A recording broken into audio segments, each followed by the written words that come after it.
on se croirait dans la guerre des étoiles, ça tire dans tous les sens. Comment on fait pour retrouver l'origine d'une vidéo comme celle-ci? Alors, on a fait ce qu'on fait toujours, c'est-à-dire on a passé cette vidéo dans un outil de recherche d'images inversées, ce qui s'appelle InVid, et qui décompose en fait la vidéo en capture d'écran.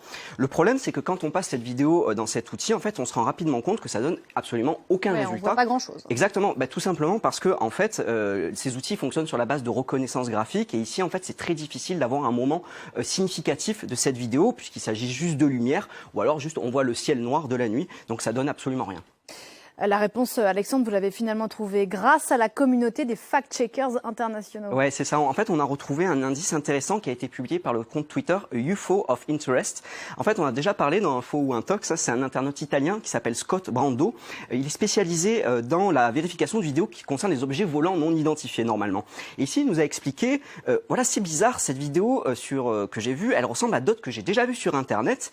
Et effectivement, il nous a envoyé plusieurs vidéos, dont celle-là. En fait, cette supposée vidéo d'un drone américain, ça ressemble très très fortement à des images d'entraînement de tir sur des avions miniatures qui se déroulent également la nuit, comme on le voit actuellement à l'image.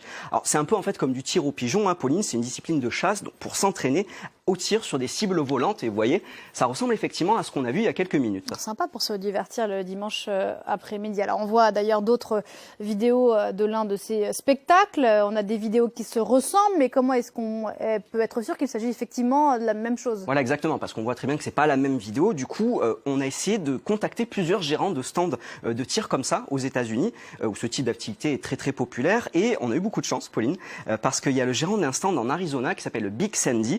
Il nous a répondu, il nous a dit: j'ai vu cette vidéo et vraiment, je suis absolument persuadé qu'elle a été filmée chez moi, sur mon camp d'entraînement. Du coup, qu'est-ce qu'on a fait? On a cherché, honnêtement, pendant des heures sur YouTube, et effectivement, on a retrouvé une vidéo publiée sur YouTube. Regardez, à gauche, c'est la vidéo qu'on a vue, donc qui montre ce supposé drone, et à droite, c'est la vidéo qui a été publiée sur YouTube, qui est exactement avec le même angle. On a vraiment deux personnes qui ont filmé la même scène.